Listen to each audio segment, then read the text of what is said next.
money goes in the name of women but is used by men. Correct. Because her life control is not in her hand.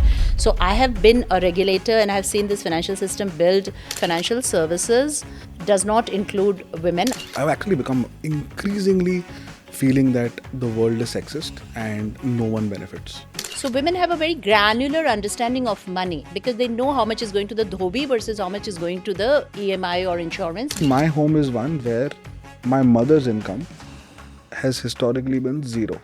But my mother's financial agency is very high. Young men are going to have the same financial difficulties that women have always had. Is this a North India, South India issue? Very well done, guys. Good job, good job. I did not say that at all. And I really want to clarify that.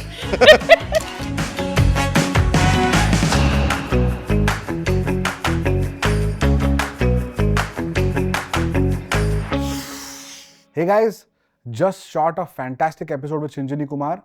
And the one big takeaway for me was that when you build a career for 30 plus years, just the plurality of the career adds so much perspective and value. She started, as a journalist, then she went to the Reserve Bank of India, and she was there in the early 90s to mid 90s where, India was liberalizing. She was in charge of FDI. So imagine, right place, right time, and in the heart of action.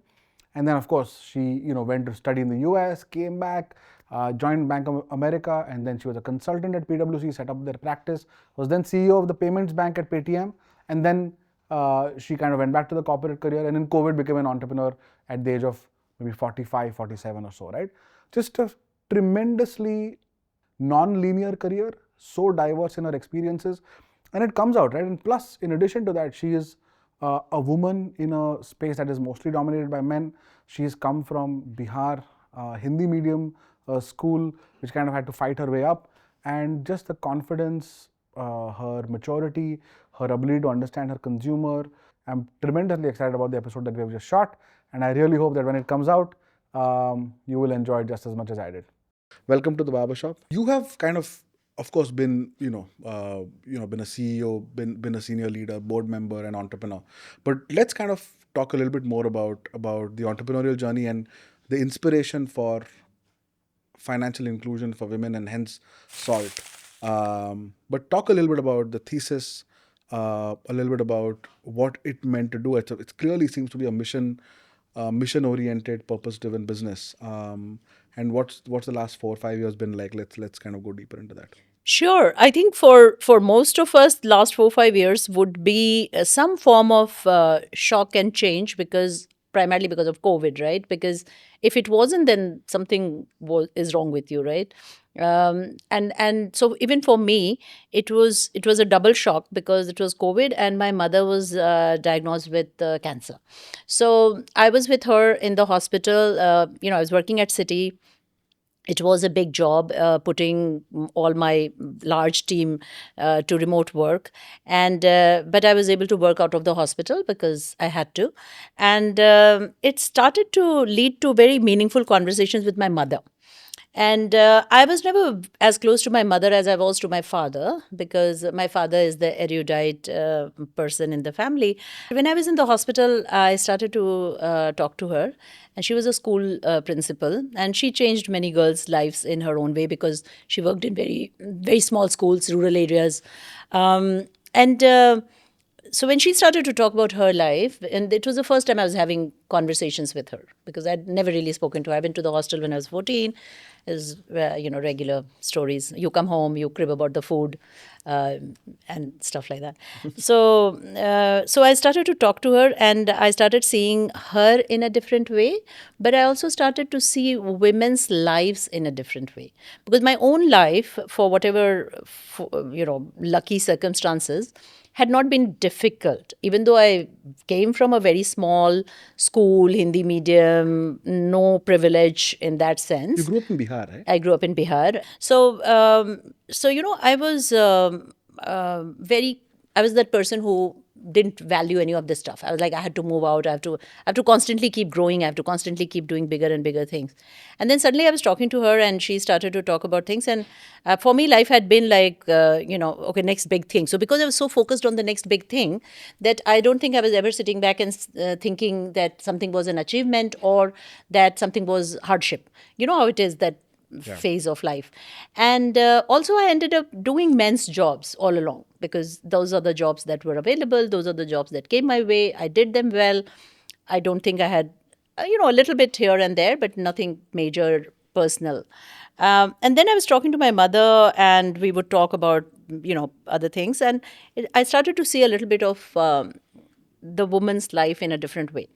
And then my later, who became my co-founder, Chaitra, she came to my life at the time. I mean, I'd known her for a long time, but she started to come and talk to me about what was happening at her first startup, and she was moving out of there. And she wanted to build something in the space of women and money, because in her own life experience, she felt that that relationship was broken. And it wasn't just broken for her, it was broken for a lot of educated women, which was her, sort of problem to solve. So I had no plans to be a co-founder.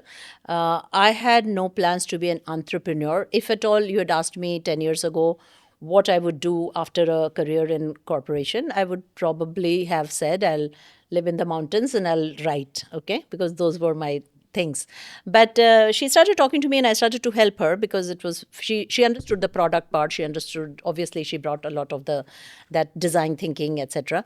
But she needed to solve for all the financial, regulatory, license, all that stuff. So we started to have these conversations remotely. Everybody was on Zoom, so you made time, because you were saving the time on travel and stuff. And I was in particular with this mother situation. So one fine day, I told my mother that I have this friend who wants to build this thing for women, and to help them to build wealth, to help them to become independent, to help them to think of money not just as something that they spend, but as something that is an enabler for bigger things in their lives, and they are not dependent on men in particular for those decisions. So my mother was very blunt about it.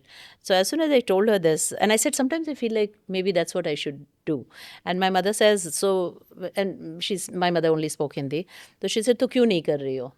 So I said, क्योंकि बेटा अभी पढ़ाई कर रहा है.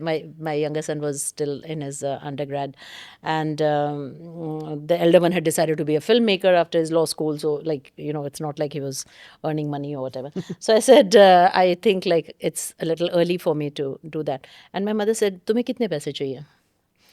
So I said, whatever, some number. So she said, तुम्हारे पास है? So I said, हाँ, उससे तो ज़्यादा ही है. So she said, तो फिर? Like, it was the simplicity of that thinking of what do you need in life, from a person who was going through her own life and thinking, what is my legacy? What will people remember me for? And so she kind of pushed me to think about that. And, by the evening, I had made the decision that I'll do this. I'll build SALT with Chaitra. Now, to your question on what is the thesis, we built the thesis after a lot of what we thought were very long conversations with women. We would start out for a 15-minute conversations. And like you said, we should have actually done a podcast maybe. And those conversations would easily grow into a 45-minute. With Chaitra, they would go on for 1.5 hours. With me, sometimes shorter. And then we did them in groups. So we would talk to a group of women, and we would start asking them about, what do you do with money? How do you think about it? Why do you think you know enough, etc., etc. And was this a particular was this a customer persona that you had? Was it Yes. a job, Yes. someone in the labor force, or someone at home, or just across age groups, or was it everyone? No, our initial thesis was built for young women who were otherwise earning, had access to smartphones, had either already held a job or some source of money, or had just let it go right now, because there are a lot of women in that category in their 30s, right? Because they've earned some money and now they're on a break and they want to come back. So in their heads, they don't think of themselves as housewives, which is why I don't like to use that terminology that we were talking to housewives. These were women who saw themselves as I'm on a break and I want to come back. And for them, money had a very important meaning because the money was going to be the enabler for those decisions for them, right? To come back, to go for a training. And so these were very, very interesting conversations. And we started to think about how women prioritize, money, how money changes the priorities of that woman. The fact, not just money in itself, but the fact that she has to ask somebody for money is a very big, determinant of her life. Agree. And these are educated girls, and these are not like girls who did not have access to education or access to technology. So so what we realized is that, and we talk to men also. It's not that we only talk to girls. Young men, I think, have very similar attitude towards money that women have. I mean, the gap is narrowing in the sense that they also don't like to stand in a bank branch, or they also don't like men in pinstripe suits making decisions about their money. They think differently about money. So fundamentally, for me, the thesis very clearly was that financial services does not include women. I mean, the data is out there, right? Single digit participation in most things, low double digit in credit. And to me, it is what it is because women don't like to be sold. Like financial services is sold. Yeah. It is not bought. Correct. It is not bought, and therefore it doesn't come into your life at the time when you have a need for it. Correct. It is sold to you and you create the need for it. Now, that flexibility is very different for men versus women. Correct. Across age, across class. So, which is the reason why you will find a lot of this type 2 problem in finance, that money goes in the name of women but is used by men. Correct. Because her life control is not in her hand, but money is not coming to her when she needs it. Money is coming to her through a system of sales which is designed for a very different purpose. So that was my theory, that eventually finance, for it to grow in the economy in which we live, because the levers of the economy are not job driven. To your podcast's theme, the levers of growth in this country are entrepreneurship and a lot of freelance work. Yeah. And to those people, money flow in their lives is not the same as what it was for our generation of job seekers for whom the financial system was built. Correct. So I have been a regulator and I have seen this financial system build across these years when bank licenses were granted to these new private sector banks and public sector banks changed to CBS and etc. And they were built for a service class, and therefore everything has an EMI which is tagged to a monthly salary. Your SIPs are tagged to your monthly income. Your ability to borrow, your ability to create wealth, everything is tagged to a earning period in your life which starts in your 20s and ends in your 60s. The fact of the matter is that women's lives don't follow that pattern most of the time. They take breaks or they start late. There's a lot of late stage entrepreneur women, and that's a pretty important thing that we don't realize. So we started to realize that, and it's the same for a lot of young men. So young men are going to have the same financial difficulties that women have always had. So we weren't solving for women because our heart was bleeding for women. But what we realized is that the problems that women have had with money is the problem that young men are also going to have with money, because they are going to choose, work that is mobile, flexible, freelance, or become entrepreneurs. They may not earn for a very long time and then suddenly have a lot of money. So they suddenly, from being a borrowing customer, they may want a wealth product, or very different needs from what the banking system is geared to deliver. So the idea behind SALT was that how do you take the primary relationship that a person has with money, which is everybody spends, and help them to then pivot that relationship to asset creation. So it's a very simple tool. It's like a Google bar. You drop your expenses or whatever. We organize your financial data and we give you a nudge to say, why don't you do X, Y, Z? And then a certain number of people will start that. And then because it's engagement. So basically user experience that will help you to buy the product when you need it rather than selling it to you. So that's the premise. It's not that complicated to a person who understands how financial system incentives work, but it is fairly dramatic in its promise that people will buy financial products when they need it.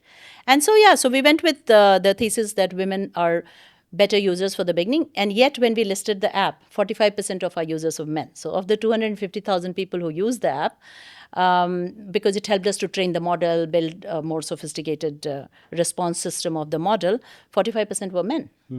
And we weren't restricting the men from coming to it, but we were building for the lifestyle that the woman has. So the thesis was very strongly for the women, but it wasn't an inclusion product to that from that perspective. Got it. Which I think got us into this predicament where impact investors think that we are a rich people app and therefore why fund them, and for the others it's a inclusion product. So we kind of Yeah, you know neither here nor there. find Yeah, no, ourselves I there. agree with you. But I wanted to actually ask you about labor participation and what it means for financial independence slash literacy slash confidence of women. A lot of this becomes very anecdotal, right? Because it's got so much social norm filtering over just like the data will never tell you the full story.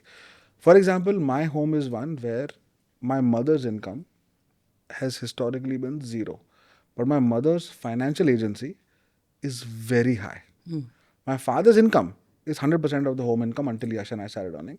But his financial agency was far lower because he would just give the money to my mother and she would budget the home, every home that they have bought, the move back to India, the homes that they have bought, the cars that they have bought, the schools that we went to. Every decision was my mother's decision, and my father was a active participant with soft veto in a way, but my mother had the hard veto, right? That's one element where income is not there, but agency is high. I'm assuming that is a minority situation, right? Because agency is where the spectrum becomes very, very wide, and especially if you go towards socioeconomic strata towards the lower end, you will see that income is high, agency is low, which is totally the opposite, right? Where social structures are such that you're earning the money and you're coming back and you're giving it to a family because you're the daughter-in-law, and your agency or access to that is almost not there. And that's why we have kind of seen a whole host of issues prop up with, with unhappiness, with participation rates being super low, or at least counted paid participation in labor. And the other aspect, which I think I notice a lot, is that women, even like my business school friends who were at McKinsey, who are clearly exceptionally. I have a VC friend who's a woman. She's a venture capitalist. Her job involves allocation of capital to risk assets to create forex for a fund. Okay, and one of the top VC funds in India. Personal capital in fixed deposits.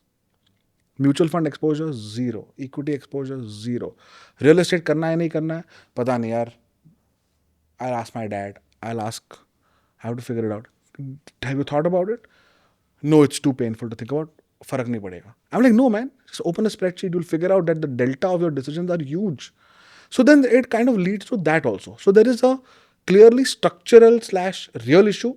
And then there are ripple effects. At least that's the way I think about it. There are ripple effects onto women across the board where then it becomes a choice issue also. I don't know whether this is choice or this is just conditioning. I don't know what it is. But on average, I don't think that even the most capable woman with the most agency is actually taking the right calls for her money. And if she is not, then how can we expect it for anyone else? Okay, so I will just Okay, sorry, it's a long yeah, question. no, it's very fair because we many of these anecdotal stories is what prompted us to start scratching the surface and seeing what is it in reality. Are we living in a fake world, or is it something real? So one of the things we did was we created a quiz, and I don't know if you've seen it. It's called the Money Personality Test, and some 300,000 people have taken it. Okay. So so now we have very robust understanding that this model works. So it classifies people into 5 categories: men, women, whoever took. And then, but because we had the data, we started to see how men respond versus how women respond. And then because we were doing these interviews, we started to develop some degree of insights into this issue. And you're right about the agency thing, like your mother's example. And that's not very rare. Let me tell you this: a lot of men earn and give the money to the women, and almost all households have this very interesting allocation of responsibility of money, where the men earn and the assets get created in the men's names, and the women either earn or don't earn, but they take care of all the expenses of the family. So women have a very granular understanding of money because they know how much is going to the dhobi versus how much is going to the EMI or insurance. They know that, which is why our primary product is that classification of money, because that's what you know, and you go from the known to the unknown, and that helps you to kind of bridge that gap. But what is very interesting is one of the young girls we were interviewing said this very, we couldn't say it better. She said, in my household, all up to 4-digit money decisions were made by my mother, and anything 5-digit and above was made by my father. So what you call the soft veto of your father, if you break it down a little bit more, it may not be true in your case, but in many households, those decisions where the men have the soft veto are the most meaningful asset creation decisions. So the women, over a period of time, the young women who are growing up in these households are seeing that, mom gets to decide the driver's salary and pay my fees and take me to the shop to buy a pair of earrings. But dad gets to decide which college I go to. Okay. And that then tells the girl that this is the life that she's going to live, and it prepares her for that. Now, you could be like me, who could be the primary money earner of my family. Whereas, for most girls, the expectation growing up is that that the man will earn more than them. And because the man will earn more than them, no matter how qualified they are, and your McKinsey group example is very powerful, the VC example is very powerful. My third co-founder, Aditi Sholapurkar, she's IIM Ahmedabad grad, much younger woman. She said the same thing, that on her group of IIMA men and women, there would be conversations during COVID about investing in in stocks, because the markets were very interesting at the time. Corrected, yeah. And she said hardly one or two women would participate in those conversations, she being one of them. So for her, the primary impetus to do SALT was this sense of almost humiliation about not being a part of that same cohort which you are used to being a part of, because you grow up believing that you're equal. Your parents have raised you like your brother, and then there is a time where it just begins to diverge. And I personally, I could tell you stories sitting here till 9 o'clock about women who are Supreme Court. I mean, I know this auntie who's a Supreme Court Judge. lawyer who walked out of a marriage with nothing, and she didn't sue her husband because she said it was almost insulting for me to do that. But I realized at some point of time that I was earning the money and he was investing it all in his name, and I all I did was just walk out, leaving the house and all the financial assets in his name, and rebuild my life with my daughters. So, and I know a woman who is a tech company CFO. She walks out of her marriage, and that's the day she realizes that all assets are in her husband's names. So I'm talking about women who are earning. I'm not even talking about women who are not earning. Women who are not earning definitely are at a major disadvantage in the situation. The only thing is that in India, we are not raised to be prepared for these situations. We are raised to be prepared for the happy situation of, tolerating mild humiliation in your marital home so that your room and board is taken care of. That's pretty much what the life of the woman generally is. And that conditioning is very, very strong. So in fact, when we launched SALT, we realized that the experience was very valued, and especially because we were going after a certain type of design sensitive person. They loved it, so they loved the app and they loved to use it. But when they actually came to it, putting in their money into an asset, they would take time. So to your other theme of saying, are they too cautious? Are they actually not making these decisions even if they have the agency? Are they being too slow about it? Do they ask too many people? All of those answers are yes, they ask too many people about it, which is sometimes aggravating because you don't ask. I mean, I have friends who will take a flight to Dubai to run a shopping bill in, 6 digits or 7 digits, but to write a check to a startup of whatever, $100,000, they will not just ask their husbands, because if they ask their husbands, the husband will put them on to some chartered accountant who will put them on to some flunky chartered accountant who will put them on to some more flunky chartered accountant. Women don't want that humiliation. So I don't blame them for that choice. It is the way money is structured that you just suddenly, turn it the moment it comes to creating financial assets. Otherwise, it's all good. The game is so beautifully played in households when it comes to equality of spending, and then all men stand at the bar and make jokes about how their wives spend on their credit cards and how their wives are the primary spenders in their families. And so, it's been a very interesting journey for me because I never thought about it like that. My own life was very different. My parents' life was very different. So I grew up in this very different environment of money. And then it just working with all these women and listening to their stories just opened my eyes to a very different psychological uh, aspect of money. And of course, there are sociological aspects, like you talk about lower income households where women earn, but they don't have autonomy to make decisions about their money. Somebody wants to go. I know a girl it was so beautiful. She is a home chef, and she's a very good home chef. She charges a premium. She really runs a very neat place. But I asked her, what do you want to do next? And she said, I would like to go to France and do a pastry making whatever course. And I said, so why don't you do it already? Because she was in her 30s. And she said, because my husband has a startup, and I'm waiting for him to stabilize, and the kids will grow up, and then I will do it. And I said, it's just 3 months. Why don't you just do it? And she said, yeah, it's just 3 months, but it's also a lot of money, and then I have to wait for this and wait for that. And men don't put their lives on hold like that. Women put their lives on hold for money a lot. And we definitely, and therefore, when I was talking to you about being stuck in this place between impact and just creating a great product. Yeah. Actually, the two things are possible to do together. I agree. So you don't need to really. I mean, I'm sure you understand that, right? No, So, I know a lot of, it's not intuitive. It took a while. It took a while for people to realize that IRR and impact investing is a real thing. Yeah. That it need not be philanthropic only, because and then you have to figure out how that actually happens. Yeah. And someone told me this very interestingly. He said that the whole premise of economic growth is basically we take resources from the ground. Yeah. We take oil and minerals and resources, we convert it into products and services, and we sell it to the world. Yeah. Right? And that's how it is. And we have to find ways of replenishing the resources that are in the ground. Yeah. And if we're able to do that and create value around it, that's impact investing with IRR. Yeah. And that's pretty cool. That's a real smart way of thinking about it. But Which is exactly what I'm saying in finance, Yeah. that if you want financial services to grow, you can't afford to neglect a vast segment of consumers Correct. who today are buying gold for lack of a better alternative, or real estate for want of a better alternative, and they are or they are just not participating in your growth process because they are running that cake shop but not scaling it because she doesn't want to borrow. She doesn't want to become that, take that burden. A lot of women who are doing already well, they consider a loan to be a burden. So then who are you again going and selling your loans to?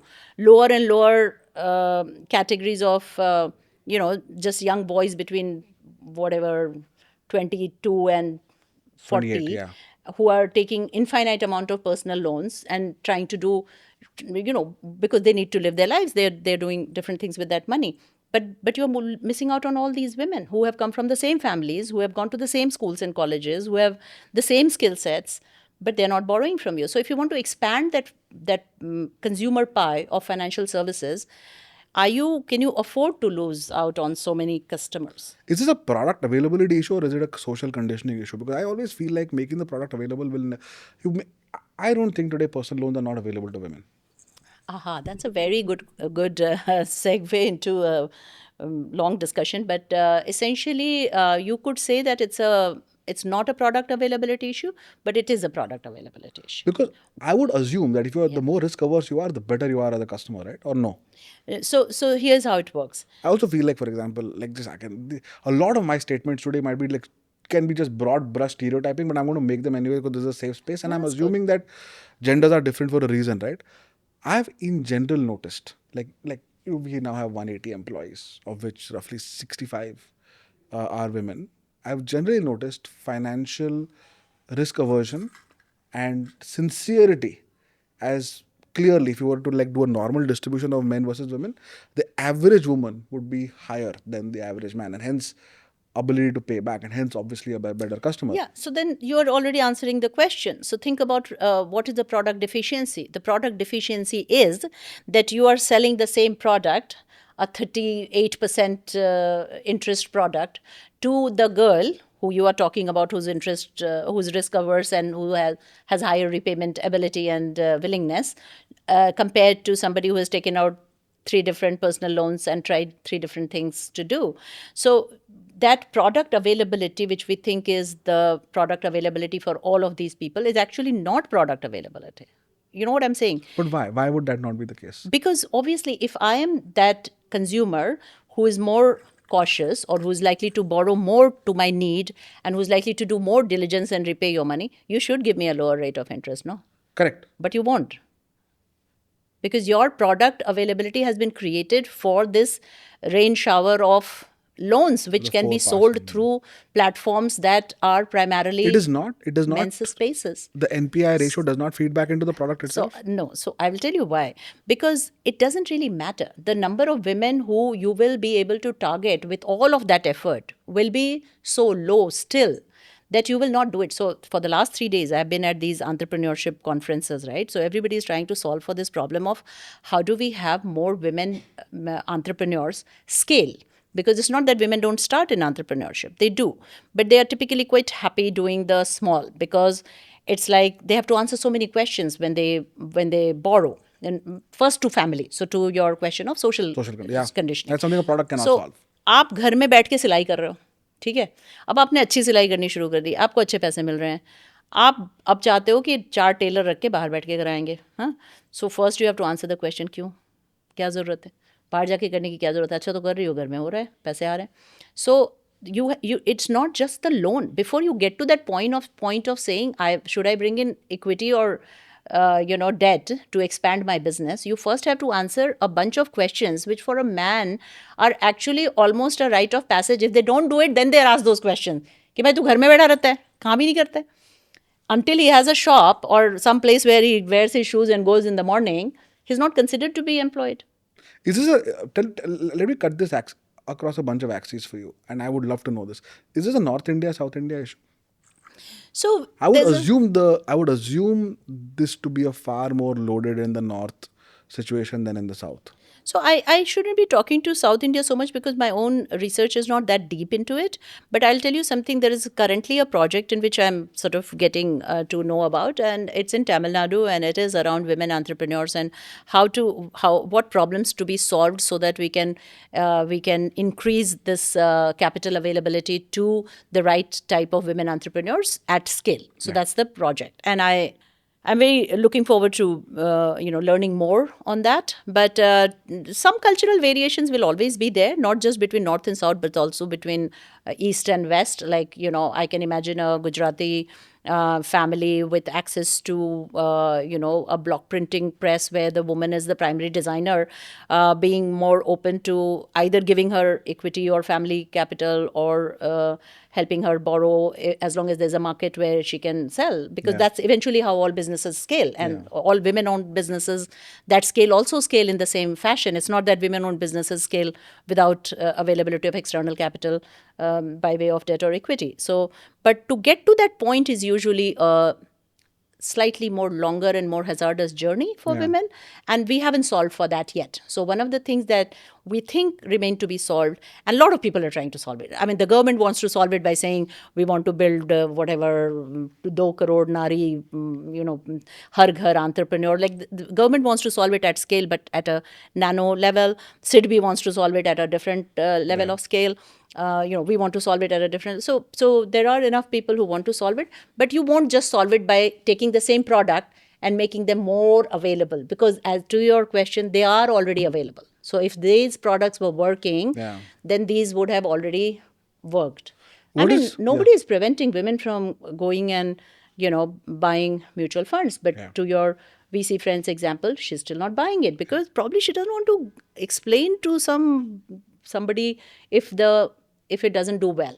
Because the answer, the giving that answer when something doesn't work is also a reality for more women, I guess. I mean, it's not for me. You think women who are independent and earning their own money, which might be higher, they're still accountable for returns? I feel like to a pot which is in the I family? feel like they feel more defensive about a loss, because they don't. So it's not that they're risk averse in the first place, but it's like if the guy, if she loses a gold. So my favorite example is if I lose one diamond earring, okay, the other one's also useless. But who will ask me a question? Who will say what? I mean, in the first place, nobody needs to know. Secondly, even if you know, I'll tell you, kahin gir gaya hoga. Thirdly, you won't care. if I, God forbid, I make an investment in some stock, Startup or stock. and the पहले तो आपको बताना पड़ेगा, because the most families have money set up jointly. Then there'll be some relationship guy, some forms, 100 forms will be filed for you to get started. So mostly you will take the help of the. Now that stock falls, okay. Now the number of, why did you have to do this? So there's You think way that too many happens? answers. Yeah, of course that Across the happens. board? Yeah. Either it happens, or even if it doesn't happen, because she has seen it happening to other people, she worries that it might happen. But the good part is that when they start doing it, that's the good part. The good part is that when they actually start doing it, because they are so good at it, because they are so thoughtful and slow, most of the time, Sincere, yeah. they actually do very well. Yeah. So, like your mother or this other amazing woman I met who was a government servant's wife, and she put both her children through education in America by taking that government servant's salary, investing it, and and she was a Sanskrit graduate, and she was amazing. She was amazing because she knew everything, and she just sits and watches television. She doesn't invest in stock. She only does mutual funds, long term investing, does it very well, very thoughtfully, knows what timelines she has, knows what she wants to buy, listens to people, gets her information. So you do get women who once they start doing it, they do it very well. Because they're not so like cowboyish most of the time. I think because they back themselves and have conviction, they like women in general they don't have a fake it till you make it situation mostly. Like they like for example, my mother will know when she will say like both our moms, for example, took really large decisions. Your mom with telling you to start a company Yeah. at the career stage you were at. It was a strategic large decision which she kind of with her perspective gave you vision that maybe you were too close to the problem to see. My mom does the same thing with my dad. Like she's in fact taken. So if she does the 4-digit decisions, he does the 5-digit ones. She does the 7-digit ones, right? So assets in our home, for example, and I've actually seen this. The women are the ones taking the big financial calls. So I always wonder whether whether if women kind of get into the game, actually play a better role. Transformational. It'll be transformational for this country if we can unlock this resource एक बात बताओ, of educated women. tell me, is it an education issue? No. It's not. It's the other way around. I'm saying it will be transformational if we unlock this resource of educated women who are not Who are being not used doing as a it? resource. Tell me one thing. What is the percentage of income to total income of women compared to assets to total assets of women? Is more income flowing towards creating assets and both ratios are low? So Or are first women off, earning more and assets are less? first off, gender desegregated data in this country is extremely deficient. So one of the problems we are all struggling with is the data. But banks would know, right? No. So banks don't know because where the fields so one of the things that, in fact, one of the projects I'm working on, if you know, I'm on the board of an organization called CGAP, Correct, you were telling me about, which yes. is a World Bank body, and one of the things that we are now beginning to do in India is to look at the data architecture for gender data. Okay. Because the only data that you will find on women will be the microfinance level of women. And that's because banks capture that data. That's because priority sector lending in India has been incentive driven mechanism, and therefore banks have an incentive to capture that data to claim that incentive. Other than that, for most purposes, it is very hard to come by that data. Also, the data has the type 1, type 2 problem, right? Because I went to IIT Kanpur, the incubator, and I was doing this research for a book actually that I'm writing. And I asked them, tell me how many startups that you have incubated have women in them. And the number was more than 50%. And so and then the woman thought I was being too happy. So the woman who was showing me the book, and she said, no, but this is boys, when they start their companies, they put their mother's names, right? So you can't go by this data. So that's true. So that's one problem of over inclusion, because the men will put the name of the woman, but the woman will not be playing a role. But the type 2 problem is even more interesting, which is where the woman will actually be running the whole The business, directors are men. but the director will be a man. Wow. And the face of the company will be a man. Wow, really? Because the woman's too busy doing she's organizing the supply chain, she's getting the customer, she's doing all the other stuff. So she really doesn't Happens? Yeah. So a lot of the financial decisions are left to the husband when when the business begins to get a little bit bigger. So you have a lot of enterprise that is built by women, where the finance aspect then begins to get taken. The husband then, many business stories that, and I'll write about this in my book because it's based on a substantial number of interviews. Then the men come into the business at some stage, and I'm not saying they do it with an evil intention or anything. It's just a normal thing, because Correct. at the end of the day, for as long as your family is doing well, it is a family, right? You're an unit. You want the business to be successful. So you play to your strengths, and your strength as a woman very much lies in growing the business that you have built. You are now suddenly dealing with, if you had 3 artisans, you now have 30 artisans. If you had 3 companies buying from you, now have 30 companies buying. You have so much, you have staff, and you are good at all of that. So then you say, okay, like one of my friends says, and then you think, oh, the money is just the blue collar job, so let's give it to this guy, because what does he know about any of this other stuff? He's walking into my business now. And so the guy takes the blue collar job and does the makes the decisions about whether we should borrow more or expand, and sometimes they do a great job of it, and sometimes they don't, but that's okay. That's just, I mean, as long as things are normal, I don't think that that's a problem. But you do have the opportunity there for a lot more businesses to grow, and there's nothing wrong. A lot of small businesses, both in this country as well as across the world, become family enterprises, because your family is the best resource available to you for cheap labor. Managerial enterprise, highly trustworthy. So why will you not let your husband or your son make decisions, right, when it comes to your company? So I met this wonderful woman in Benares who was a late stage entrepreneur. She was about 50 when she started this very high end Banaras design project, and she did very well, and after some time her husband, so she used to make these expensive sarees, and she used to give them to her husband, that when you go to your office, post करवा दीजिएगा. तो गाड़ी में डाल देती थी, तो वो ड्राइवर जाके वो पोस्ट कर देता था. उनको ऑर्डर आते थे इंस्टाग्राम पे. So at some time after a couple of years, her husband says, because there were too many parcels going, so the husband came home and she said, तुम ये साड़ियाँ बेचती रहती हो, पर कभी भी बताओ मुझे कितने पिछले साल तुमने कितने पैसे की साड़ियाँ भेजी हैं? So she said, I don't know, because she was just so busy getting those sarees made, orders taken, because she's a single person. So then she said, we sat down and calculated, and it was a decent number. I think it was some 50-60 lakh type of number. So then the husband said, that's good. And then when she got to a certain number, then her husband left his job and he started to work with her to do this. And it's a beautiful story, because then during COVID, her son and her son, who worked in a lifestyle company, he says, I realized that I lived this shitty life in Bombay, working for a salary for a company where my strategic input, because he worked in whatever, is rarely, used or appreciated. Why don't I do this for my mother? So he comes back and he starts this, he takes charge of the sales and digital stuff and all that.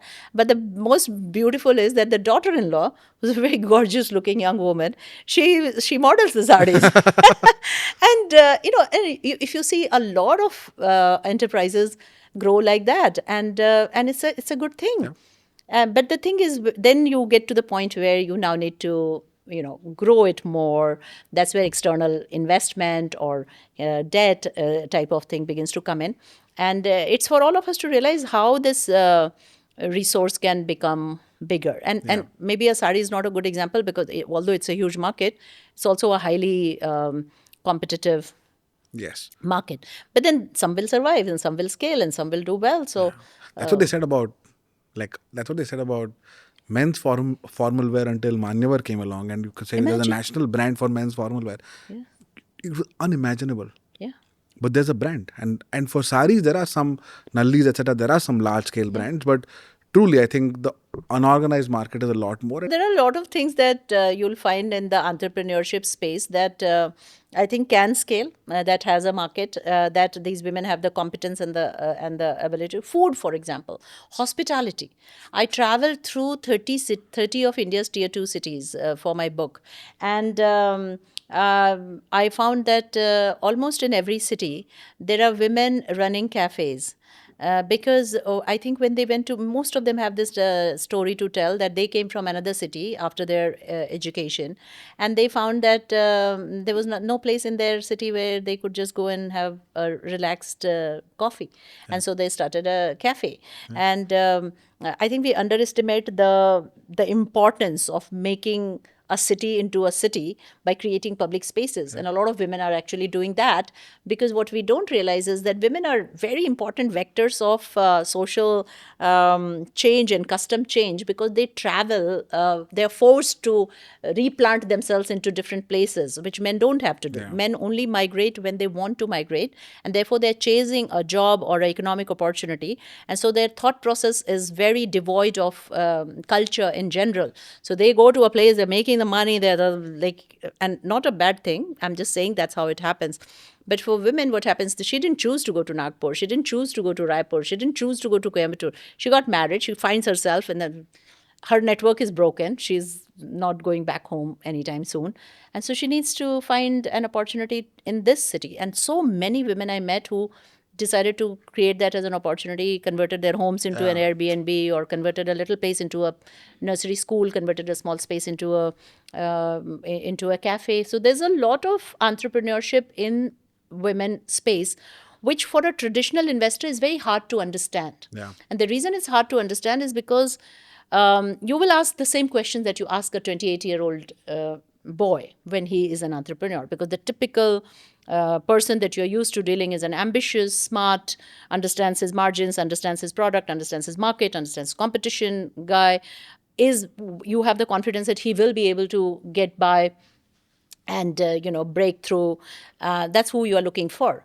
When you are sitting across a 45-year-old woman who says, I decided to make this heirloom brand of saris because my grandmother had the best saris and I thought people might like it, it's not something that you're used to evaluating. You don't know what parameters to bring to that. People ask us questions in SALT about the same thing, that the data is anecdotal, that how do you know that women are not already buying the products that are available in the market? And so and obviously you don't trust the wisdom of a 45-year-old woman who was sitting at home till yesterday and suddenly decided to become an entrepreneur. And I'm not saying all of them will become successful, because it's the same logic, right? Not all 28-year-old men are becoming successful entrepreneurs, but some of them will. And so the top of the funnel is so large. And when interestingly, when people talk about women being risk averse and not doing good with their money versus men, what you are missing out is that because the population of men with money is so large, that you actually ignore the men who are not good with their money. You just let them fall by the wayside. There are so many of them, my father being one of them. There's so many men who are pathetic with money. On average, people are bad at money. On average. Men are bad, women are not participating. That's the way I would kind of think about it. But when you look at the data, then you will still look at a Zerodha data or Grow data, and you'll look at all these like high adrenaline traders, and so the stereotype in your mind of a risk-taking man who makes money on money is of a man versus the risk averse of the woman. But if you flip that, you'll find a lot from of a lending risk standpoint, averse. you would much rather prefer the latter, right? From a product, Of course, you would. from a lending product standpoint, right? Or even in trading. I mean, for you as a platform, it may be better that they're there even if they're losing money. That is true. But for the customer, like at least in SALT, we want to build a product which is good for the customer. So if it is good for the customer, that they do the cautious thing to build long-term wealth, it is actually good for them to be doing this, right? So we just don't. So when we apply these filters to men versus when we apply to women, we are actually conditioned a lot by our own understanding and ideas, right, of success. And that's why you can't always say that the product is not available, but the solutioning around the product, or the taking that product to the right market, or the discovering that right market, or selling it at the right place, at the right price point. There is a lot to be solved for that. At least I know that in finance, because that's what I've done all my life. So, But tell me a little bit. I think you said that you've kind of put the product on pause. Like what was the No, issue I there? think so I'll tell you what, when we started out, our conviction very strongly was that we are building a product that will change behavior. It was as simple as that. So That's it will hard change to do behavior. also, right? Yeah, but then you look at finance, right? This entire story of fintech is just one story. You change the behavior of the consumer from taking out cash from his wallet to taking their phone and scanning a QR code. QR code, correct. That's the entire fintech story. Correct. Nothing else has changed. Banks are still doing the same old thing. People are still going to State Bank of India and sitting on the floor waiting for their turn in line to get their pension out. Nothing has fundamentally changed, right? But that new product that came, it managed to change behavior a lot. Yeah. And the other one is that, young people buying more equities, doing more FNO trading, trying to build wealth for themselves. So actually, you're right. So there is a way payments have changed. There's a way in which investing has changed, and I think there's and both access are to behavior changes.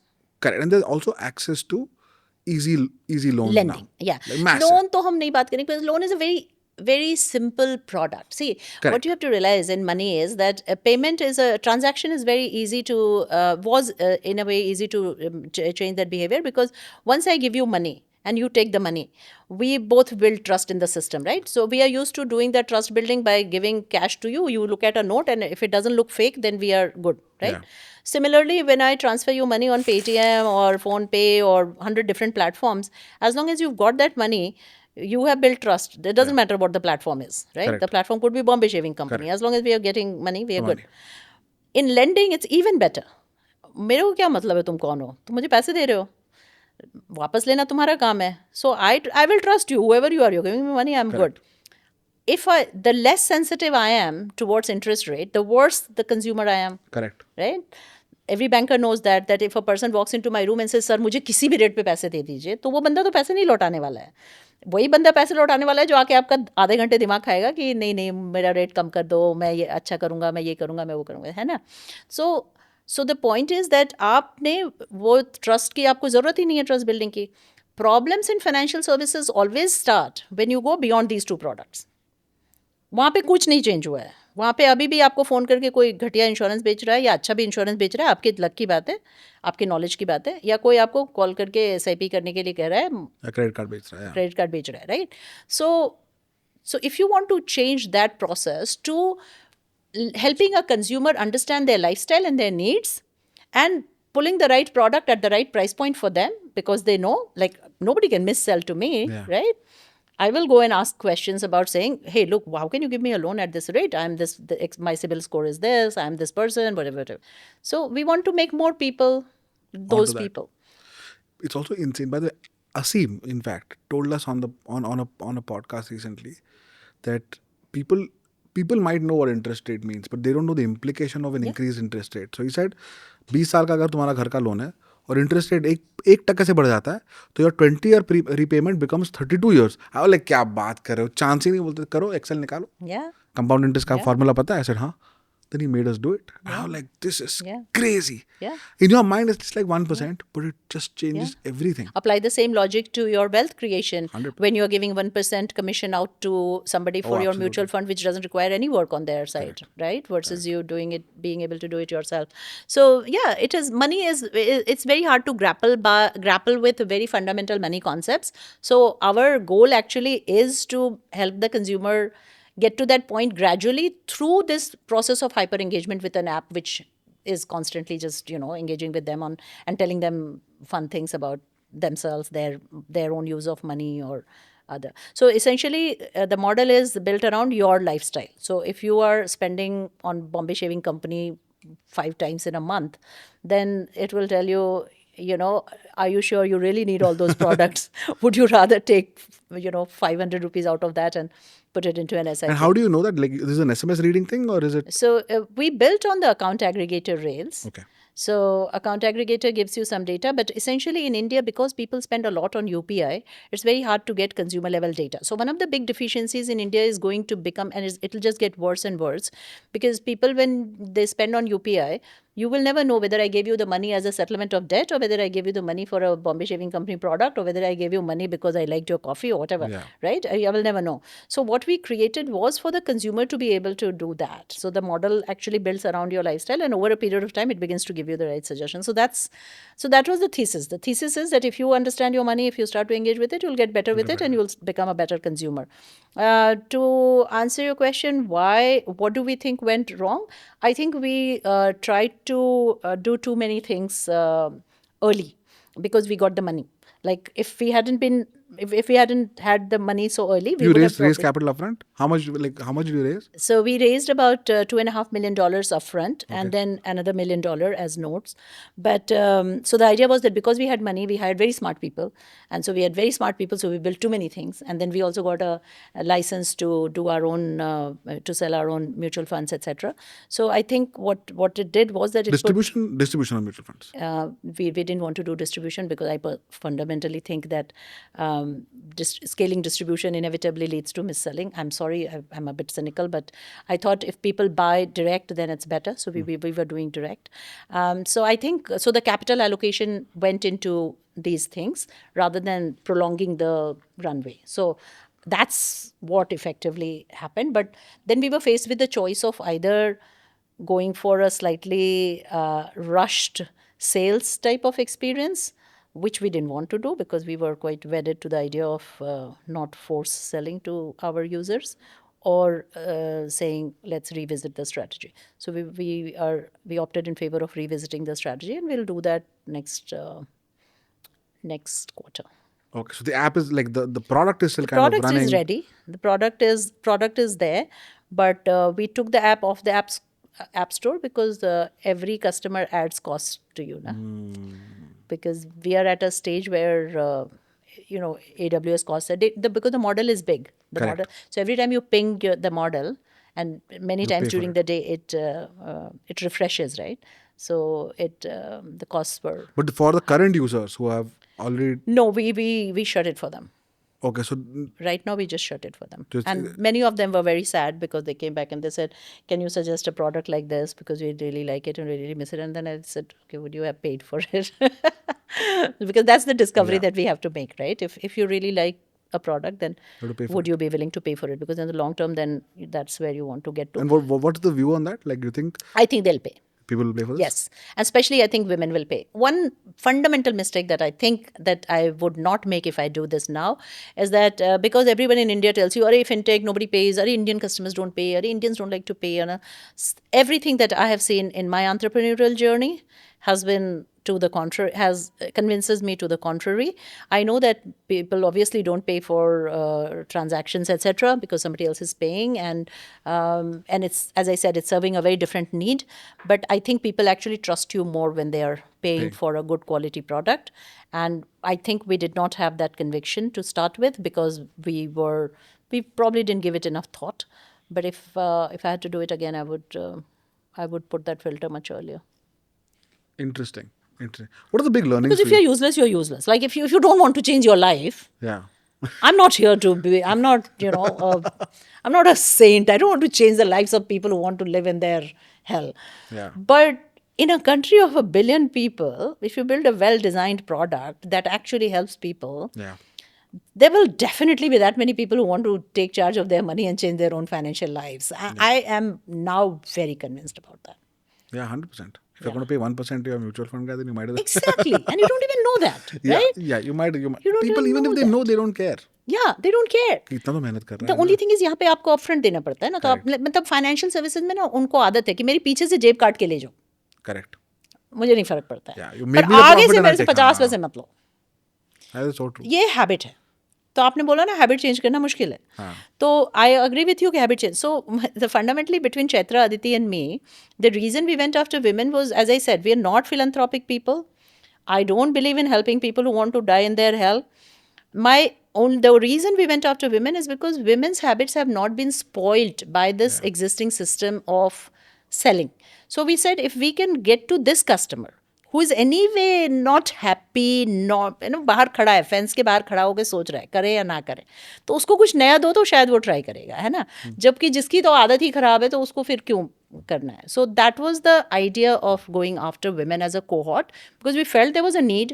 We felt they were not biting and maybe something well designed, and that theory got proved. That theory that if you give them a well-designed product, they will. Now the theory that we should have tested before we tested scale was that will they pay?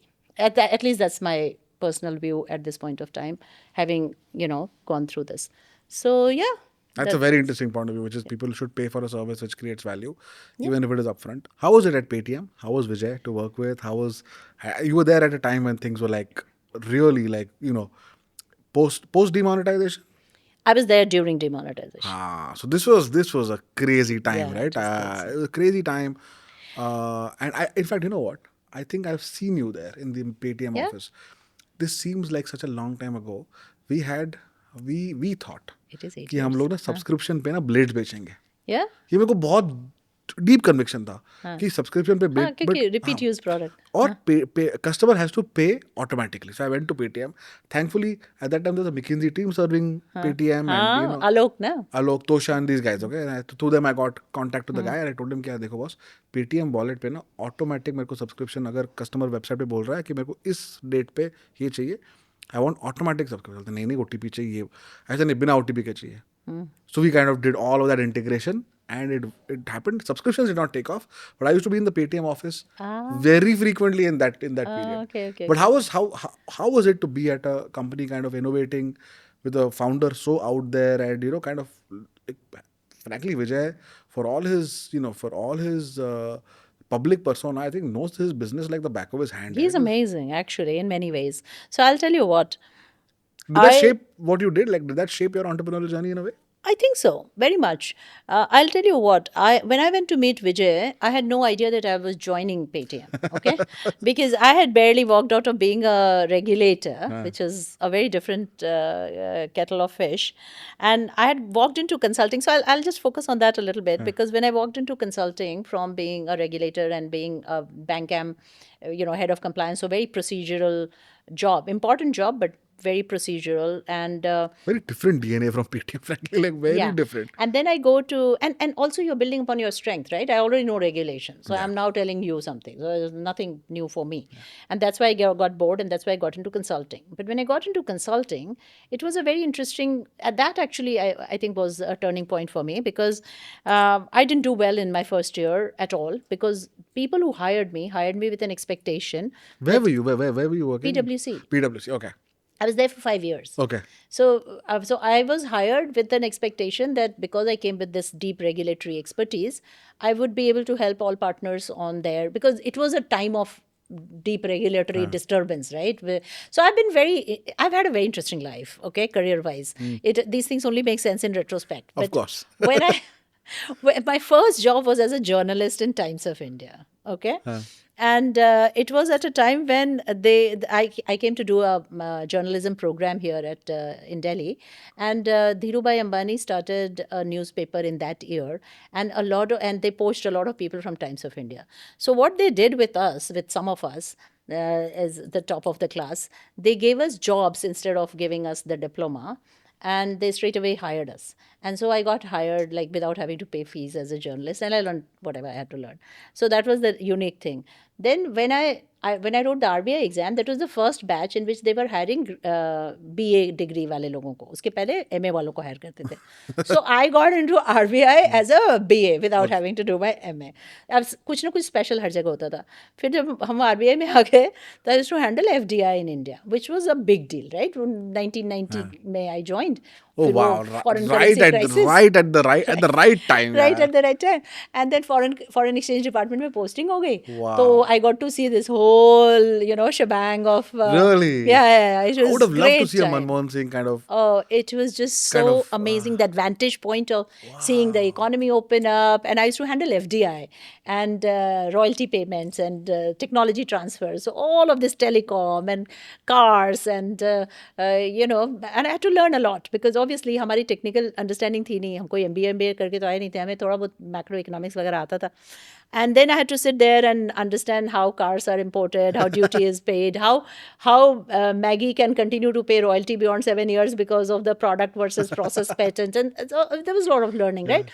Project offices, all your Enron and Mitsubishi. And Enron happened 96, 95, 96. Yeah. So I was in the FDI desk. So there was and I was in Delhi. So Delhi was the hub of FDI at the time. So Coke and Pepsi and PVR cinemas, सब वापस आए, सब सब हमने किया. सबके पास एक चिट्ठी होगी जिसमें मेरा signature होगा. Oh wow, Yeah. really? Yeah, That because is that's what so I good. did. I signed people's approval letters for bringing in FDI in tranches. And so I was learning a lot. Like it was a very big sense of learning. And in some senses, I think I was entrepreneurial even then because I was this young person who used to get bored very easily. Huh? So like many artistic people. So अब हम bored हो जाते थे. So I had this boss who must be a great person to understand people because he called me one day and he said, I'm putting you in this seat in FDI because you should know that these are people coming to your country to do business with their money. Okay. So just make it happen. So I wasn't the person who was getting into being very bureaucratic and difficult. I was the person who was going with the flow and having fun because it was so much fun, right? Yeah. To see so much happening, everything. Media was a big sector at that time. All these NDTV, सब चालू हो रहे थे तब. CNBC, TV18, all of that came at that time. So I was actually enjoying myself a lot. So I had a great time. That was my MBA, sitting in FDI division for So like 4 paint years. this picture, 94 this to 98, is that's what I did. 94 to 98. So Yeah. this is post George Fernandez, Manmohan Singh from RBI to Oh, finance. this was Mr. Narasimha Rao and Narasimha Rao and the Manmohan Singh. peak of liberalization. So peak liberalization, I sit ये into सब that तभी आ job. गए थे ना तब. Coke, Pepsi, all these guys came They back all then. came in that time. 94 to 98 was the time when a little bit before 94 and all the way down. So I had a great time doing that. Okay.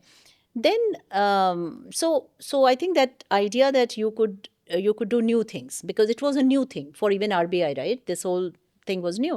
So then it kind of became a prerequisite for me कि एक job में मज़ा तभी आता है जब कुछ नया हो रहा है, नहीं तो क्या फ़ायदा.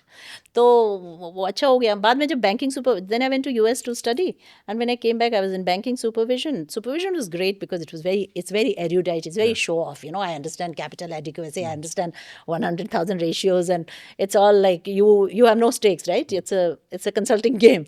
You have no stake. You're getting into a bank and unless something goes wrong, in which case then of course you have very high stakes. So that was good. And but I left only because of that, because I started to feel that it wasn't my thing. Someday I would retire and I would just be, that's the day I would see reality. So I was like, okay, let's see reality now. So I go to Bank of America, then I go to PwC. In PwC, I don't do well in my first year. And then I have this conversation with the partner who had hired me, senior partner. And he said, it's very easy for you because you can just help us with our cases and our clients, and we will just support your revenues. So what is the problem? So I said, because I didn't leave RBI to continue to work on regulation, because if I loved it so much, I would be there and I would become a deputy governor or whatever, because that's my path. Why would I leave it? I left it because I wanted to do new things. So where's the new thing? And they were very nice. I mean, sometimes you are just lucky. And they were very nice to tell me that you find your new thing. And I found my new thing to be payments, because 2010. What year is it? Wow. So suddenly you realize that there's this new act in the parliament and RBI wants to change all of these things. And obviously I knew all of that, but nobody really knows too much about it. Okay. So then I went ahead and I hired very young people, because also I wasn't sure how long I was going to do that, because I was like, if it doesn't succeed, then I am off. And I've always had that option of going to the US and doing a PhD and becoming a professor, because I am very professorial. So I was like, okay, fine, I will. And I have great rapport with my professors in the US. So I tell myself that, if this thing doesn't work out, I'm just going back, because my husband's a professor. I want to be a professor. I can be a writer, whatever. I'm not doing this. So I hire very young people, like a bunch of people who are just straight out of LSE. And those years were very interesting, because UK had just gone off giving visas to students. So very bright kids went to there, and then they were not getting jobs. So I hired a bunch of these kids. And they were very young kids, but they were very bright.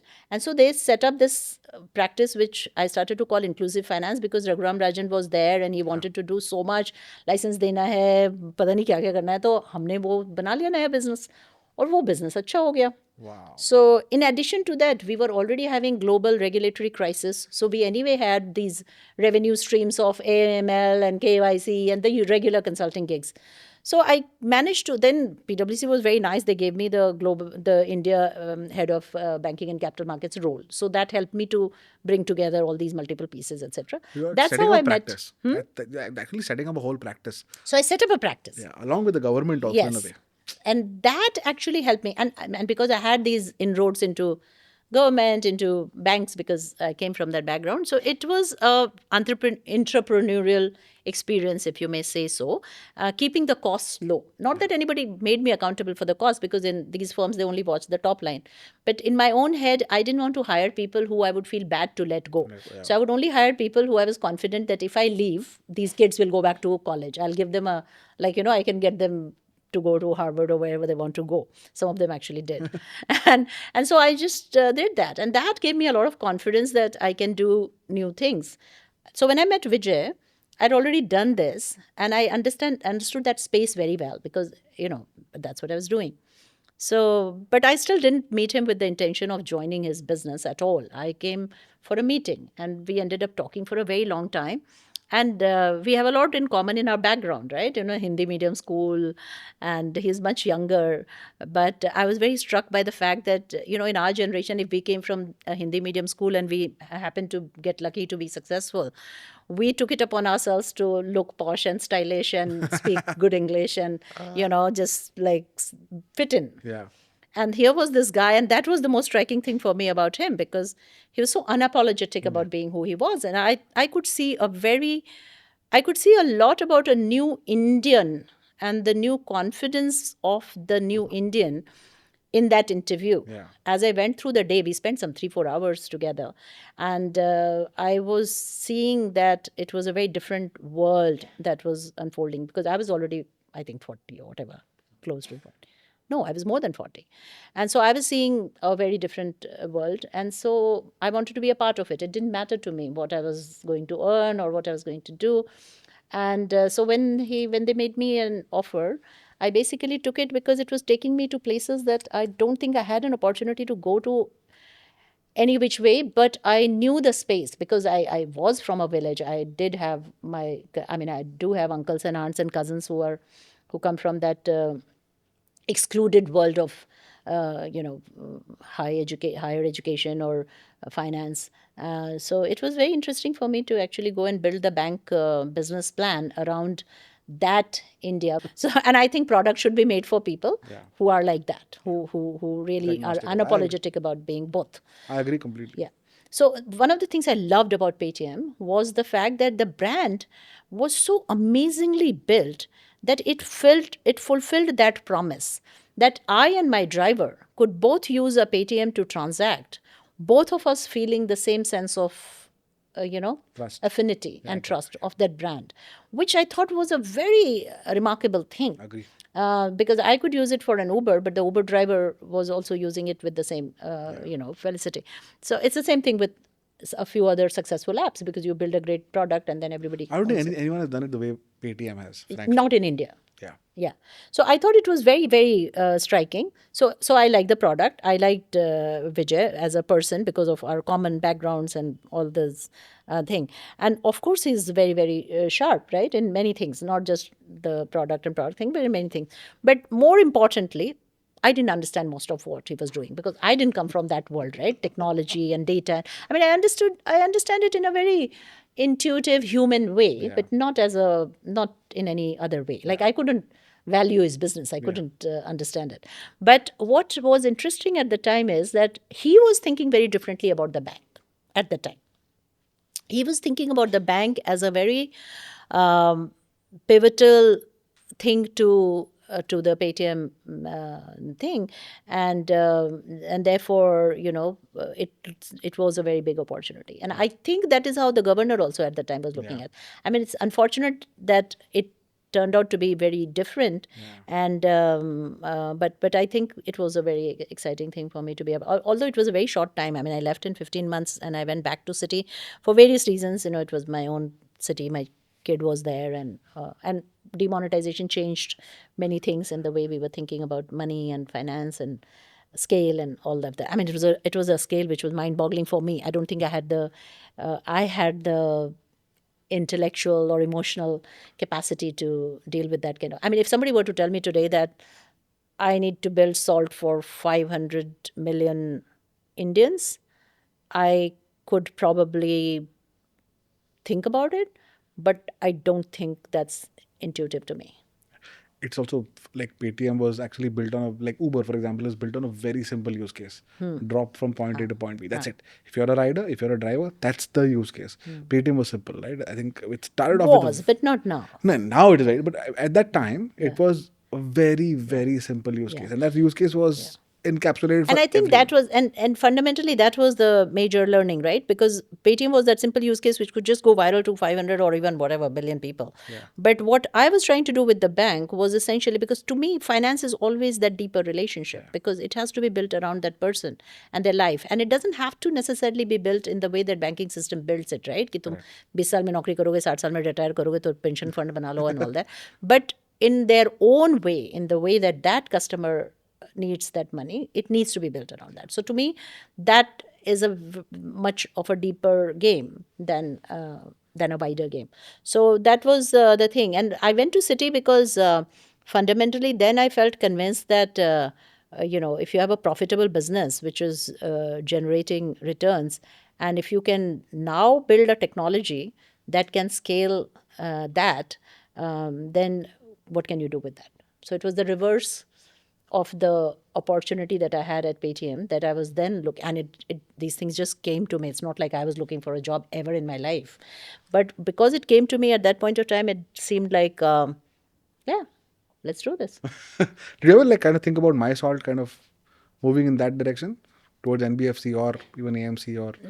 But I think the problem I want to solve is not of the product at this stage. I think the problem I want to solve is of the solution and distribution and how to change Access. selling behavior to buying behavior. I would love to solve that problem if I can. Yeah. If I can't solve that, then I don't think it's worth solving. Then I can go and, write my book or whatever. But are you going to come back to Salt? Is it something that is kind of you're we've taking a step decided back? we took a step back because various things, my mother's health, lack of money. My partners also had other things to pursue for now. Are they kind of going and doing their own thing? No. reflecting, etc.? We are waiting to get back and make a decision jointly. Like what decision we will make, we will know. But no, right now we are on a break, literally. Reflecting. On a break to come back and decide that. But there's an opportunity. I mean, whether we do this or somebody else does it, but there is an opportunity to do. It's amazing to see, like for someone as successful as you, having played so many roles in so many companies, kind of being an operator, regulator, consultant, P&L owner, etc., to come and start up in a space at a time like COVID. You speak with a ton of maturity, which frankly I wish there was more of in the founder ecosystem. Right? People don't take the time to step back and reflect on things that frankly may have been out of their control or may have been very difficult for anyone to see. But that maturity and that readiness to step back and see and kind of take some time and see what if there is a pivot, if there is a re-strategizing, that maturity if more founders had, I think that's a learning for many people watching, that it's important. Otherwise, there's no point, kind of pushing the pedal on a road that might be the wrong one. Yeah, but there is such a premium to activity versus inactivity, particularly in our culture. Agree fully. That you're one of those people who said people should work 24 hours, no? No, I did not say that. I did not say that at all. मैंने एक तो 24 घंटा नहीं बोला था. Thank you for being so kind to people. मैंने 18 घंटे बोला था और मैंने ये बोला था and I recognize that issue, but मैंने ये बोला था कि 22 से 27 साल की उम्र में अगर तुम्हारे पास ब्रॉडली लाइफ कंफर्टेबल है, तुम्हारे बच्चे नहीं है, तुम माँ बाप के साथ रह रहे हो, तुम्हारा रेंटल लोड नहीं है, your parents are healthy and younger in life, you generally have lesser complexities and more energy physically and mentally both. तो तब तुम अगर इन्वेस्ट करो अपने करियर में, अपने स्किल सेट में, तो वो बेसलाइन तुम्हारी जब 27-28 साल की उम्र में तुम हो जाओगे, your baseline compounds very differently as oppose to whiling away time from 22 to 29 or 22 to 27, I forget what. And when your baseline becomes low, and then when you become in your 30s and 40s, your parents get older, you start having families, you will get married, you will own a home, EMI ho jayega, there will be a million things that happen to you, where frankly your ability to invest in yourself actually becomes lesser with time. तो उस time को waste मत करो, 18 घंटे लगाओ काम में, very metaphorical thing, but as is the case with social media, And I get it. Like my closest friend, in fact, my closest friend is a mutual fund distributor. He started his company after spending many years in ICICI, this and that. कि बोलता है कि यार मेरे को भी entrepreneur बनना है तेरी तरह, लेकिन मेरे को financial products में like he's someone in my hostel who everyone would go and keep their pressure. Like I would keep my extra money with him or like a watch with him because he was very safe. तो उसने उसी equity को अभी ही is now become a very good financial advisor. वो exam देता है, sincerely करता है. Now he has an AUM of, do you know Anuj has an AUM of now 25 crores or 25-30 crores. He started a year and a half back. बढ़िया से सब कुछ करके. तो उसने मेरे को कॉल करके बोला कि यार मेरा जो बॉस था ICICI में, you know how bad he was and how hard I worked, and he was the reason why my back got screwed and this and that. So when I read your post, I felt that you are making me feel like I did not do enough, and I realized it was a middle management toxicity issue as much as it was a general issue. But वो था. I am very I'm very indulgent towards issues of workplace and work because I have worked in different types of organizations, and therefore I realize that our perception of work becomes very cloudy with the culture of the organization in which we work. Fully. Partly also home and societal expectations. Like I was telling you that if you're a boy and you don't wear your shoes in the morning and go somewhere, then you're useless. And if you're a girl and if you haven't had a child till whatever age, then you're useless. So that kind of begins to drive this idea that I will be useful at certain age or not. And so these are the type of things. And I wonder how we raise boys in particular with this expectation that सब कुछ खुद से करना है. Girls also, so many people are so proud of saying हमने सब कुछ खुद से किया. उसमें क्या ग्लोरी है? तुमने अपना time, the most precious resource that you are born with is time. वो खत्म हो गया तो कुछ नहीं बचने वाला है. तो उसको तुमने ट्रेड ऑफ कर दिया. हमारे पास चॉइस नहीं थी. We came from villages.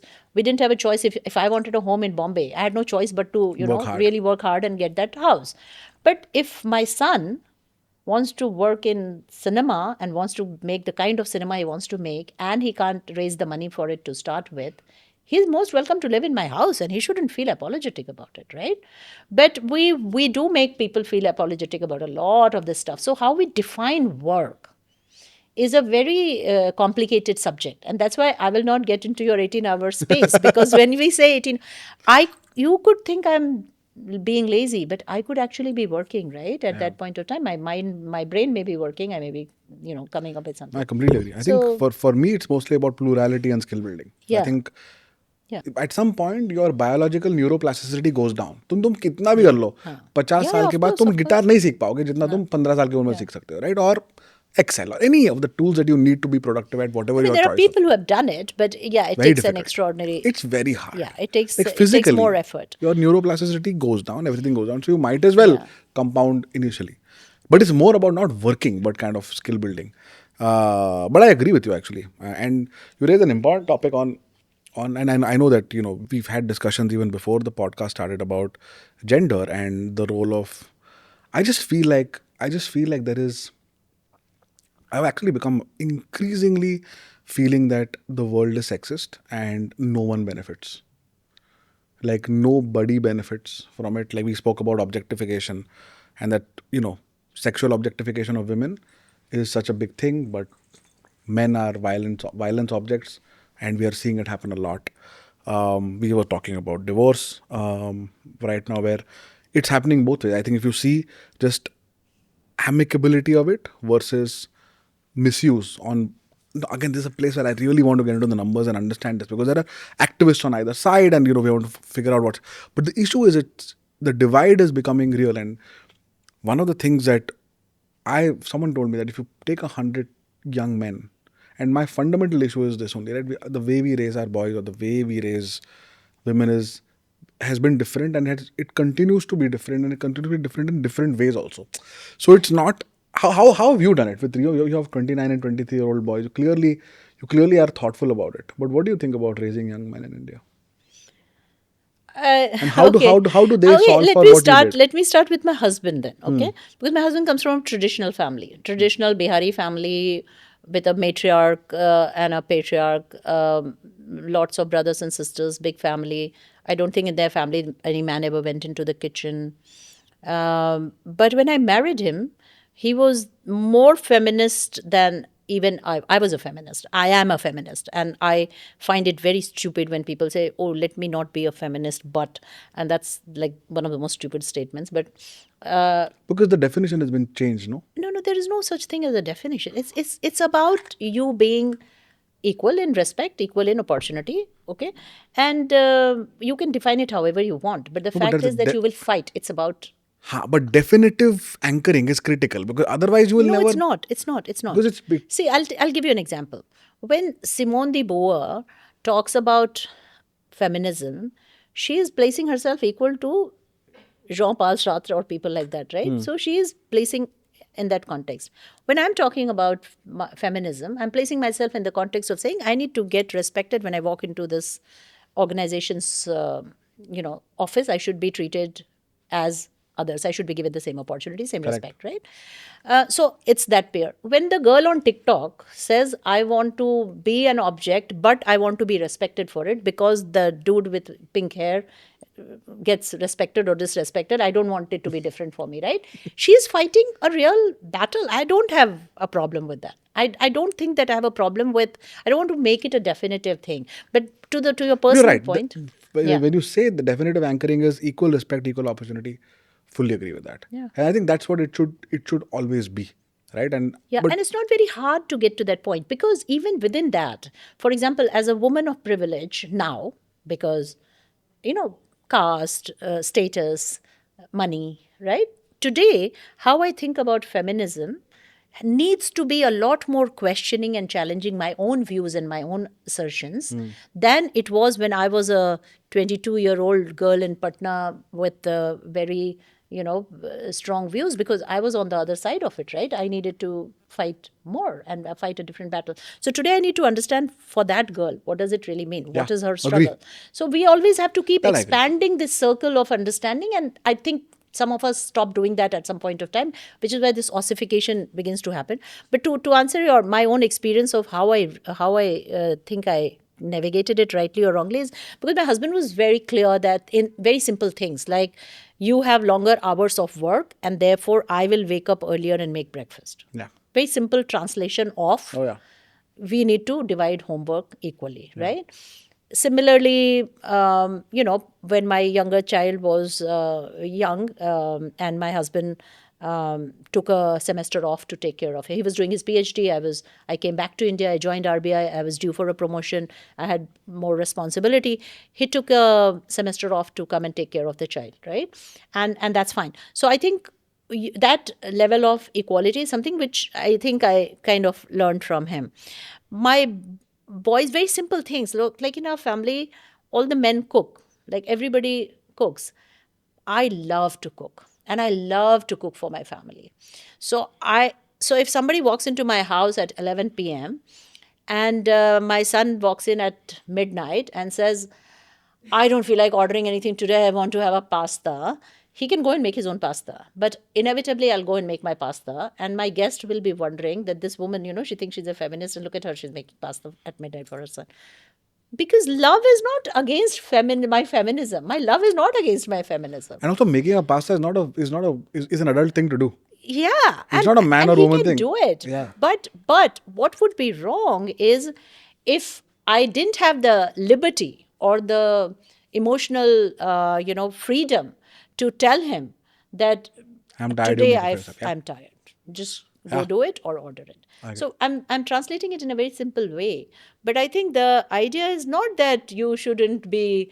In fact, I used to make fun of my American friends at the time when I used to study there. I used to say, "You guys have a thermostat in your marriage, and you're constantly just watching it because you cannot have this." They say? No, that today I feel like 8, so you come and be 2. It can't be like that. It's not mathematical. Love and relationships are not mathematical. counted. You will have to. Sometimes you will just have long periods of not being happy with the other person. Sometimes you'll have huge amount of happiness that will compensate for it. Sometimes you'll just like be very bugged with that person, and then there'll be one act of kindness, one act of generosity, and that's not just with your family, that's with a lot of men. So even in my working space, for example, there are men who I think are often not the most feminist in their views, or they are not so evolved, they haven't bothered to consciously think about it as feminism. but they are capable of tremendous kindness and maturity when the occasion demands it, sometimes even more than my women counterparts. And I'm sure all of us have seen those things. So these are not simple mathematical formulas. Absolutely. But obviously when you raise children, you'll always make mistakes. You're never going to get it right, and you always have to. And my hack to that is that have two children, so that you know it wasn't your fault. They also take care of each other. I feel like raising someone without a sibling is just unfair.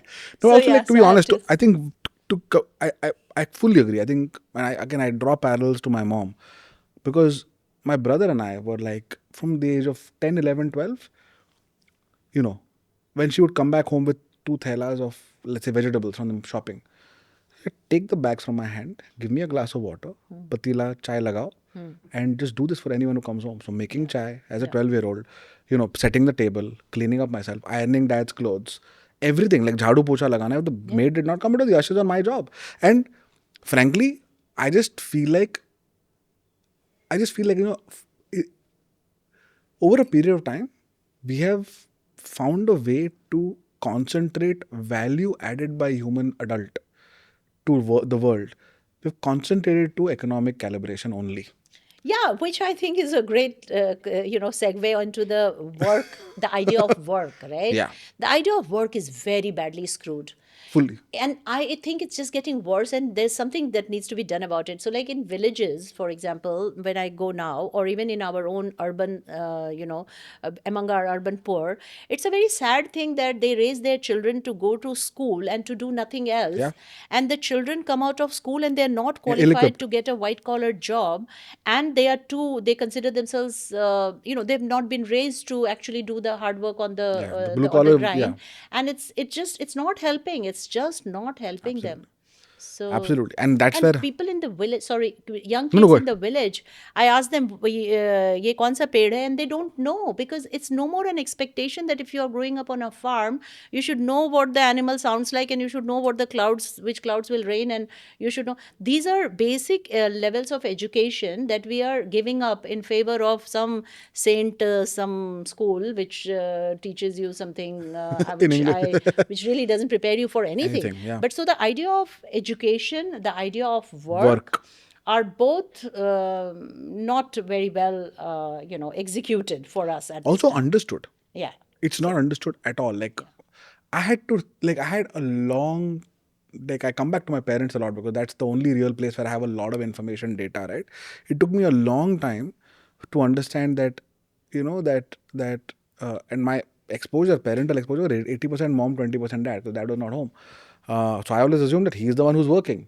And what mom is doing, Yes. So you think that's work? yeah, That's because the that's big one. economic value, right? Yeah, that's the What big mom one. is doing is Yeah. not economic value. But then I realized, no, one second, hold on. What she did was massive economic value, but I just found it hard to calibrate it. And as an adult, I've understood it. So you're right. And I think raising young boys, I have a huge issue, and I tell this to people in the office, कि if I see you ordering Swiggy every day for lunch, इसका मतलब ये है कि तुम खाना नहीं बना रहे हो, तुम नहीं बना रहे हो. And अगर तुम खाना नहीं बना रहे, then it's a problem. It's a huge issue on your health also and on your ability to adult also. Actually, we are eating. And then people are like, you're privileged, तू तो गुड़गांव से आता है, वो तो नोएडा से आ रहा है, ये है, वो तो उसको टाइम नहीं है. Plus he has 20 other things, तुम तो founder हो. I said, हाँ, you're right. But I did the same और thing. वो 18 घंटे काम भी कर रहा है. वो तो मैं भी करता हूँ ना.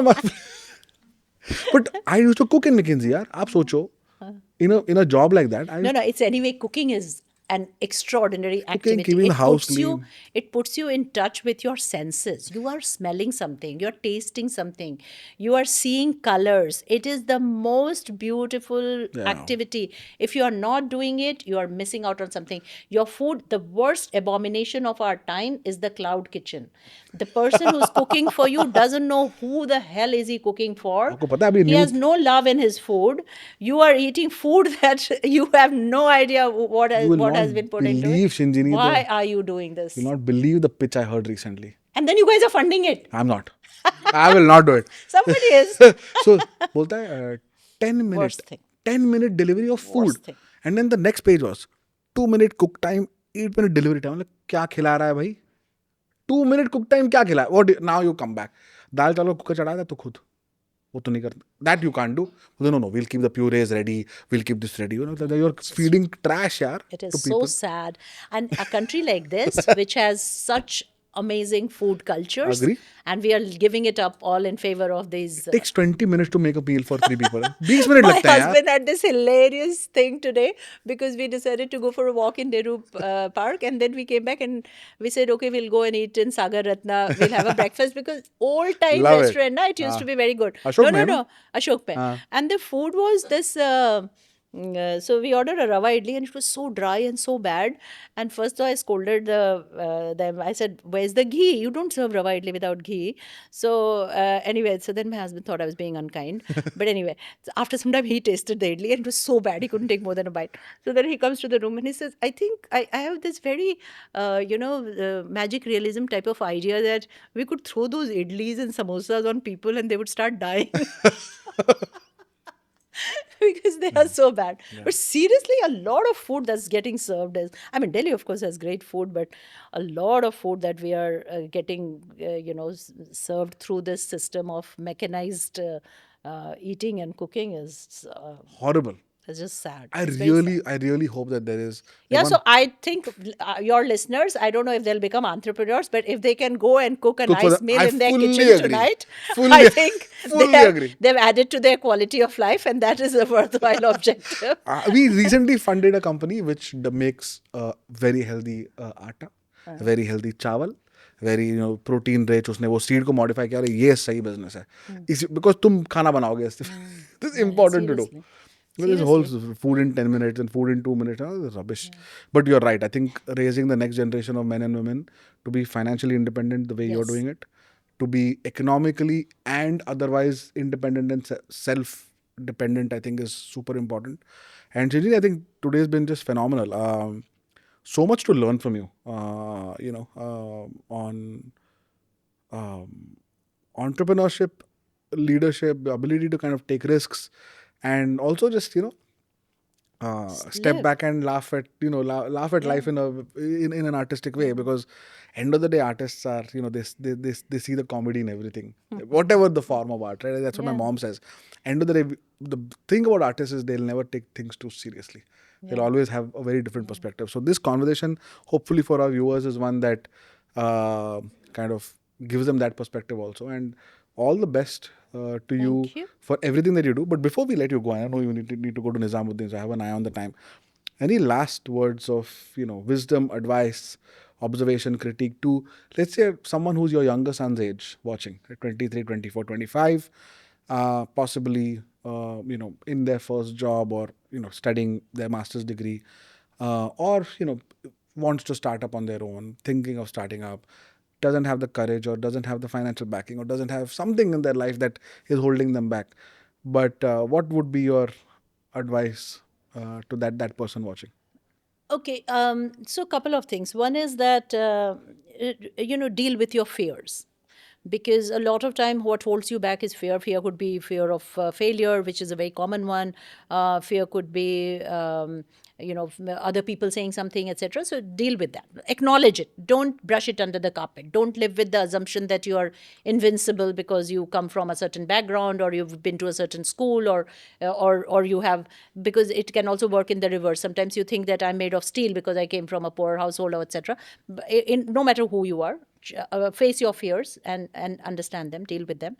And the second thing that I like to tell young people is that we underestimate the role of relationships and process in our lives. Relationships, no matter what you do, at the end of it, there is a human being. Even in the cloud kitchen, there is some poor soul who's cooking for strangers who he doesn't know. So understand who that person is, and as much as possible, be kind. I think that's very important. It will help you build long-term relationships. Also, define what a relationship actually means. I had somebody help me at a very late stage. So one of my PwC partners said, I said about somebody that I know so-and-so, because I do know a lot of people. And he said, don't ever tell me you know somebody unless you can send a message to that person at 11 p.m. and he will reply. So he just made it very simple and helped me to understand people in my life who I can message at 11 p.m. and they will reply, versus people in my life who will not read that message. So don't waste your time with relationships that may not help you, but build on the relationships that I think it's not always because it will help you financially or materially, but it is something which is important for It's you the to web. live and It's do the web. anything. Yeah, I agree. Whether you're going to be an entrepreneur, whether you're going to work, whatever. And the second thing is process. I think, like we were talking about work, right? Because the nature of work has changed so much, and especially with this current new technology and all everything that we have now, the nature of work has changed a lot, and none of us really know where it is going to go. So I think we need to focus on what process works for us. To give you a very simple example, if you were a writer in my grandfather's generation, you would have written with a pen. If you were a writer in my father's generation, you would have written with probably a pen or a typewriter. If you were a writer in my husband's or my generation, you would have written with a word processor or a laptop or a whatever dictaphone or whatever. And I think the next generation, I think they are born writers. They all write without anything. So It's all sorry. AI. So whatever it is, but there is a process to work which is important for you to know what works for you. It's not necessarily something that will work for everyone. Some people are late night people, they get more done at late night. Some people are morning people, they get done more at mornings. So don't become somebody else, but know your own process and be productive. That's, I think, very important. And the third thing very important to know in life is know your money. And very, very important. If you don't know your money, you can know everything else, but you may still not do optimize it. And money doesn't really mean a bank balance, because at every price point somebody will not be able to afford something and somebody will be able to afford something. So it doesn't matter what the other person has, but what you have, what you want, I think, have a good grip on that. So Amazing. I think this was a fabulous conversation. I think this is the first of, I think, a 2 or 3 part series. We'll have you back on this. I do want to discuss the nature of work. I do want to discuss gender more deeply. I have started to read a lot more. We're trying to doing a lot more things on conversations with respect to younger men, and the troubles that they're facing. Of course, I think documentation of this is all over the place. But I want to have you back sometime when you're in Delhi. Next time we should set up a shoot as well. But this has been an absolute pleasure, and thank you so much for you. being so generous with your time and with your wisdom and everything that you've done. घर जाके डांट पड़ने वाली है. Thank you.